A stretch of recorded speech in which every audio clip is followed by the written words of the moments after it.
Okay, well, good morning, everyone. My name is Steve Lorberbaum. I'm the owner of Assisting Hands Home Care. This is our latest edition of What's Your Plan? And the goal of What's Your Plan is to meet with industry leaders to find out how we can all better prepare and plan for our futures and what resources are available. So we're really excited today, to have Pezit Aviv, who is the village coordinator for Montgomery County. And so what she's going to do is give us a few minutes. She's going to explain what the village movement is and then tell you a little bit more about how you can get involved. So Pezit, share with us who you are and kind of how you came to this. Hi, everybody. Pezit Aviv. I work for Montgomery County Aging and Disability Services. Took this job in 2014 when the position of village coordinator was created as a result of advocacy by different village leaders as well as Commission on Aging. And the village movement is a very unique trend in our country. It's a national movement. It started back in Boston in the early 2000s, and it came about as a result of people's desire to age at home with high quality of life and dignity, and recognizing the fact that if people don't do things on their own, there's not much out there for them. And people had decided to organize and form local, hyper-local community organizations to create those social networks which would be there for them as a safety net when they needed that. And I think there are two key elements of the village movement. One is the recognition of the value of community and connections so that we are all not isolated, that we have people to turn to when we need it. And the second element is the volunteer support at home. The number one need for people when they age at home is for volunteer driving, and villages provide plenty of that. So they are a key transportation solution for people who can no longer drive or if they're temporarily unable to drive. And the beautiful part about the villages is that they are driven by the people for the people. They're super democratic, very grassroots, and they're not led or guided by any external oversight body that tells them what things should be done or how they should be done. So it's a very organic movement. It's idiosyncratic because every time a group of people want to start their own village in their neighborhood or city, they shape it in their own image because they know the community best, and so they create something that makes sense to them. So every village is different from the one next to it, even because it is led by different people. They meet different needs and they do things differently. They all share the vision of helping people stay at home and age with high quality of life. And the way I got into it was kind of interesting. I come from the field of aging. I was a social worker with home care companies as well as some hospitals. And then I switched over to work with affordable housing, people who live in affordable housing, the local housing authorities, HOC, Housing Opportunities Commission. And I was tasked with providing people with programs that can help sustain them and keep them happy and healthy. And one of the insights I had is that once you are no longer able to live independently in affordable housing and you are low income, there isn't much out there for you in terms of affordable assisted living or affordable nursing home unless you fall on Medicaid. And so that really pushed the need to help people stay at home, happy and active and independent as much as possible. And I was doing research on different solutions and found the villages as a really viable way for people to accomplish that, and got so interested in it that I started a village in my own city of Tacoma Park in collaboration with wonderful people, including Wolfgang Mergner, who was the president for many years. And so it was a fascinating exercise of organizing a community and starting something for the benefit of everybody. And I was on their board for 6 years. And so when the position became available with the Aging and Disability Services, I felt it was a really good way for me to contribute from my knowledge and experiences to the benefit of other villages and other people. Okay. So really, the villages are not a county program. Nope. You're a guide, if you will, to help people that want to start a village. Or not just start a village. I do help with startup and a lot of outreach and education around it. But we have about 30 active villages, and they rely on one another and on my support to help them sustain themselves, to grow, because keeping an organization alive and well takes effort. And so my job is to help all the villages throughout their life cycle with whatever goals they need. So if I wanted to know if there was a village in my neighborhood that I could join, how would I go do that? I mean, it seems like they could be anywhere. I keep an interactive map on the web. I can share my screen if you would like at some point to show people where it is and how it looks like.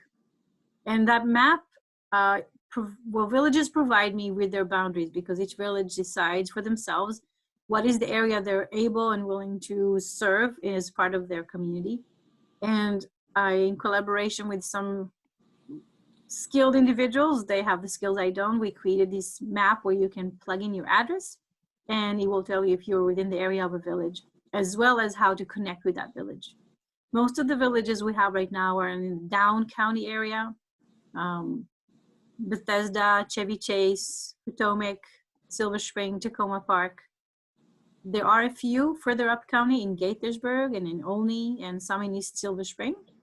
And I hope that the trend continues. Great. So maybe we could type the website into the chat. Yep. And that way everyone could. I'm going to do that right now if you like. All right, great. That would be super. So, for me, I'm on the board of Potomac Community Village. So I have worked with Pezit a great deal. But tell me, because I don't know all the villages, what are the kinds of services that villages can provide? If I'm living at home and I'm a senior, or maybe I'm not a senior, and there's a village in my community, why would I want to join it? What's the reason? How do they help me? So this is a really good question, and the way we phrase it, I wanna turn it a little bit on its head. One of the things that I want to emphasize about the village movement is it's not about need. It's not about services. It is true that many of them do provide support when somebody needs it, but the focus is about creating a vibrant community that you can be a part of. All of us have been completely isolated by the lifestyles that this country has pushed us to, and I refer to this atomized, super atomized society. People get up in the morning, they go to work, they work all the day, work. They go back, and many of them to their suburban communities, and they don't see a lot of neighbors. And they spend time in the evening at home with their family, kids, or other people they live with. And then when the kids leave the house and you retire from work, then two key social connections, networks you've had are no longer there. And we as people forgot the value of having a close, geographically close community to be a part of. And that is not a frivolous thing. This is not something that should be an afterthought to any of us. We have to have a vibrant community around us, and villages are mostly about that. Now, some people come to the village movement because they need services, and so they join, and that's fantastic for them, it works for them. But I'd like to point out that anyone should be a part of a village, regardless of the fact they need services or not. It's about connecting, it's about building that network, it's about giving from your own time and talent and knowledge base to other people. And then if you need the help, then they're there for you. But the focus is really first and foremost about creating a vibrant local network. Because, and I will say that, and I think you've heard that many times, if villages only focus on the services they offer, and they don't explain that they are really a platform of social connections, people will say, well, I don't really need that help, so I don't see any need to join you. But I think that's a false way of saying things. But I will answer that question, Steve, because you asked it. Fair enough. So every But that's a village great point you decides, make. It really every is a great village point. decides for themselves what their volunteers are capable and willing to do. So it's not as though there's a set sort of shopping cart you can choose from. Most of them focus on volunteer transportation. Many of them offer other in-home support, such as little handyman work here and there, helping people with yard work or fixing things around outside, picking up prescriptions if you're not feeling well. Some villages help people when they're discharged from hospital with delivery of warm meals and other small chores around the house on a temporary basis. Some villages will take care of your own home if you go away to Bahamas and you want your aloe vera plant watered properly. And I'm saying that because I think it's important to note that some villages will tell you this. If you're a member and you have any kind of need, just call us. If we have a volunteer that can meet that need, we have a match.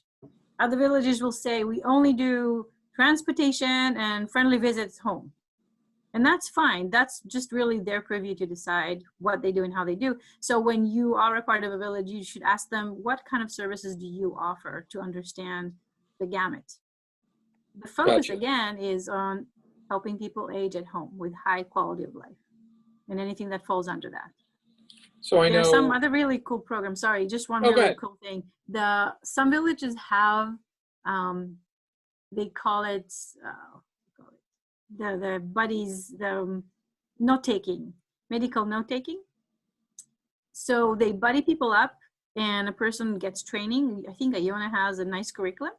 And they offer training to people to accompany individuals as they go to a doctor's appointment, because, if you're not feeling well and there's a lot going on and you have 5 minutes with the doctor, it can be very overwhelming. And so a person comes with you and their job is to simply keep track of the conversation. And at the end, they give that notes back to you so that you'll have records of your discussion with the doctor. And that's something villages have been doing, a few of them, and people love that service. Just an example.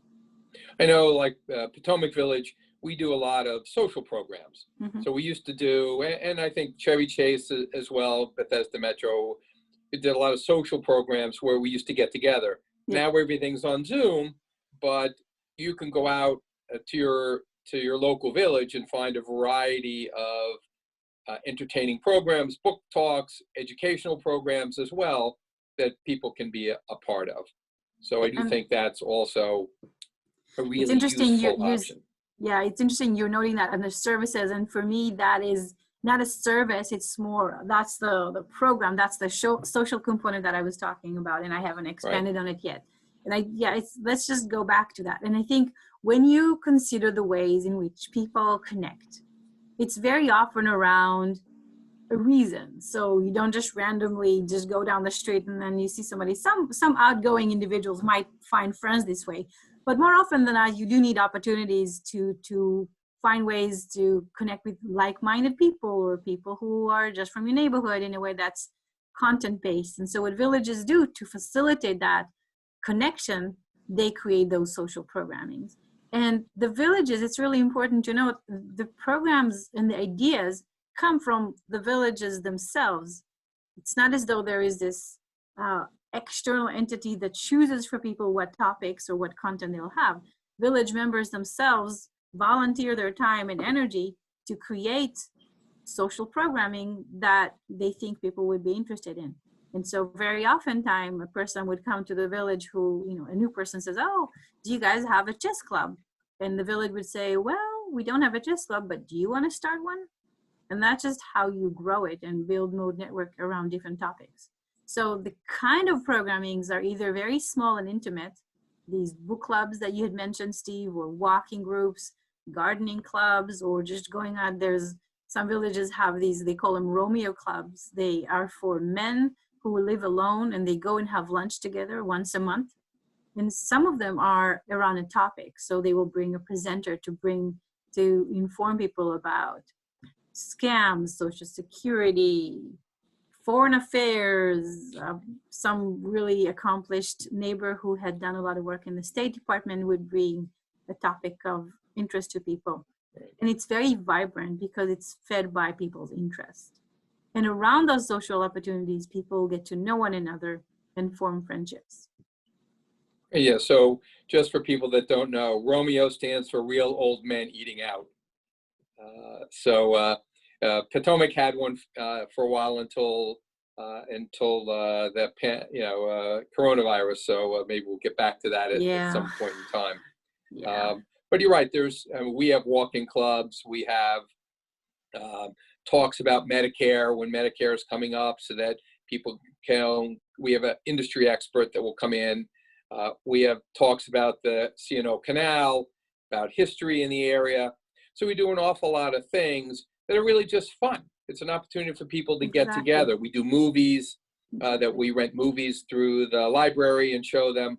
So you're right. I think there's a huge opportunity to get engaged and then have a talk afterwards to get to know your neighbors a little bit. So we rebuild the safety net that, look, 50, 60 years ago, you didn't need a village because everybody knew their neighbors. Everyone walked on the street. But now everyone's so busy, we have to sort of force ourselves to step back in time, if you will, to create those interactions that we used to just take for granted. Because when you picked up the paper outside, your neighbor was doing it at the same time and you chatted for a few minutes, or when you walked your dog. So, all right, that's great. So what are other kinds of things if somebody is interested in, let's say, starting a village, how would they go about doing that? Is that something that they would call you? Do they call other villages? How would they do that? If you're in Montgomery County, I think the best way to start is calling me, and I will walk you through the steps. It is not a simple task to start a village because you are essentially building an entire organization from the ground up. Whether you've had experience in nonprofits or not, villages are a unique organization that requires a certain set of preparations and decisions to be made. And one of the key elements is the community organizing around it. So in other words, you can't just individually start a village on your own. This is not a one-person show. To start a village, you need a mini village of your own to collectively build organization and its capacity and its direction. And because I've helped over 15, 16, I've lost count, villages start up, I have a lot of knowledge based on their experiences that I can share with people. And I have access to documents and resources and options for you to choose from. So I would just encourage anyone who is interested in this to contact me directly, and I can put my email in the chat box. Great. You'll have it. It's also on the website, but I will have that separately. Good. One of the other things that I hear sometimes where someone will say, well, look, there's already a homeowners association that I belong to. Why do I need a village? Why do I need to do that? Can you sort of talk about how the differences between those? I realize every village is different, but what's your experience in that? If you've listened into this discussion so far and you still think that villages and homeowners association are one and the same, you're very lucky because you have a very vibrant homeowners association. Because most of them, if you have ever been involved, are very focused what I call the brick and mortar. They care about the roads, the grass, the trees, public safety, regulations, advocating on behalf of the neighborhood with the county for different decisions or whatever that may be. Some of them organize a 4th of July parade.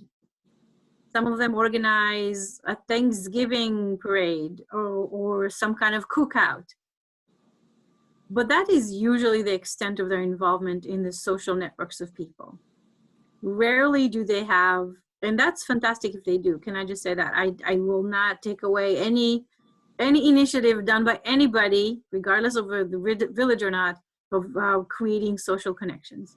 The reality is that in most places, and I've traveled the county far and wide, either the neighborhood association does not exist or a civic association, or it exists by name, or it has no interest in supporting people's social networks and volunteer support. And for that purpose, you do need an infrastructure, because these things don't really happen organically as much. As you've noted, we're all busy, and we need intentionally to intentionally build that infrastructure. Some villages partner with the civic association because they see this as a really added value to them. They worry about, that component of what I call a brick and mortar, and the villages take on the role of the social connections and the social hubs. I think that is the ideal situation, where the civic association, homeowners association, supports the local village because it adds to the quality of life of the residents in that area. Great. One other quick question, and then I want to open it up in case we have any questions. Mhm. Does every county have a U? Or is this No. something that really is very unusual and Yes. that Montgomery County does? It is unusual for Montgomery County. I think that Fairfax County is trying to stand something similar. I haven't heard recently about what the status is. That they have a staff person that's working on that. I think they are the second county that has it. But to the best of my knowledge, from a county government perspective, there aren't a whole lot of them. I've heard recently that Albany in New York have a foundation that supports a person of a similar function. And California villages have a nonprofit that supports all California villages, but they're not a part of the government, and they are more on an advocacy level on a state level. Gotcha. So the county is really making a commitment here to help get this going because they see the value in creating community. Correct. Is that simply put? Very simply put, and very accurate. Okay. Now I know, just because I want to give a shout out to Rockville, that Rockville has someone with a similar position that you have. I don't want to describe it since I don't really know what Trish does exactly, but Yes. But has a similar role, just focused on the city of Rockville. Yeah, you were asking about counties, and I was thinking countywide. Yeah. But I think, you're right. Trish does similar things for the villages of Rockville, and she's been doing a phenomenal job with Pump House, and Patricia would know, as well as East Rockville and Okay. Twin Brook Village. And there's an initiative right now that COVID kind of killed with Town Center of Rockville. And yes, we collaborate a lot, and she Gotcha. has helped the Rockville Area Villages Exchange Forum, which helps villages create kind of a hub of operations so that they can grow their autonomous operations on their own while connecting to the hub. Gotcha. So I do want to give a chance for anybody that has a question. You can either put it in the chat, certainly, or the mics are open, I believe. You can just unmute yourself and ask a question. I want to give time for that as well. If not, I'll keep asking questions, but feel free. Anybody? I see one here. Hold on a second. Nope, that's your information. Okay. Well, we have a few more minutes left, Pezit. So anything else that we really, that I didn't touch on, that we're missing out on, that we need to know, that as we're all aging, as we're all looking for social connections, that we ought to be doing or looking for, that is that special tip you've learned from all the years you've been doing this? I hate to put you on the spot, but no, I think we need to remember that any one of us would need help at some point, that people who are in the business of providing care often forget that they are just as vulnerable. So what I've learned a lot from working with villages is that as providers, we sometimes put a lot of barriers between us and the people we serve. And I think that we can do a better job in organizing ourselves around the idea of reciprocity, of mutual support, of not having a hierarchy of who has the power to do things and who doesn't. and also recognize that everybody has assets to provide. And I'll just give one example. There's a woman in Little Falls Village who is 90 and needs a lot of help with volunteer transportation with the rides to different appointments, but that doesn't stop her from being a very active volunteer with the village, doing office work and writing and typing and other admin functions. And so it's important to see the asset and values in every single person that you work with, because we all have that, and people need to feel like they are contributing meaningfully to their communities. And so it's important to create opportunities for each other to join in meaningfully to whatever activity organization you create. Well, one of the things I've read sort of through our work at Assisting Hands is that social isolation is a huge problem. It causes depression. It can shorten people's lives. And so, I guess I really see the villages as one of the many ways to try to reverse that trend, to try to give people that are homebound an ability to communicate with their neighbors in a way that they maybe hadn't thought to do so. Obviously, technology now has become a barrier to some because we can't all get out, and it is definitely harder than it used to be to try to engage with people. But I do think villages make an effort to try to encourage communication with everybody. So, and look, that's a great example where someone who's in her 90s is still an active, vibrant person. Maybe they can't drive, but they've got a lot to give to their community, and villages, I think, really do help give people opportunities to continue to serve their communities. Yep. And I'm someone had asked about a list for villages, and I'm adding a link to the villages. It's another web page that's connected to the map, but it's a more of a detailed list of the villages and how to connect to them. If you live in an area without a village, I want to emphasize the fact that aging and disability services will not necessarily be able to solve the social networks issue we've talked about, but there are other options for services and resources out there. So if you live in an area where there's no village and you know someone who has a need, or if you're the person with a need, I'm going to put a number to call us for information and referrals for alternative resources. That's great, because really one of the things I've learned in my work, and then we'll end this, is that Montgomery County has a tremendous number of services that are accessed through the Aging and Disabilities Department. And so it's not just the village, but there are rides, there are meal programs, there are housing support programs. It's a tremendous amount of supports that are out there and available. I'm sure it's not enough, but we do far more than probably most other counties that people have ever lived in. With that, I want to thank everyone for joining, and Pezit, thank you for your time today. This was really helpful and insightful. I think we've given people an opportunity to figure out how they can find a village in their community. Again, as Pezit said, every village is completely different. So some have membership fees, some don't. So if you're interested, find your village, give them a call, and see how you can get involved with your community. Have a great day, everybody. Thank you, everybody. Bye-bye. Bye.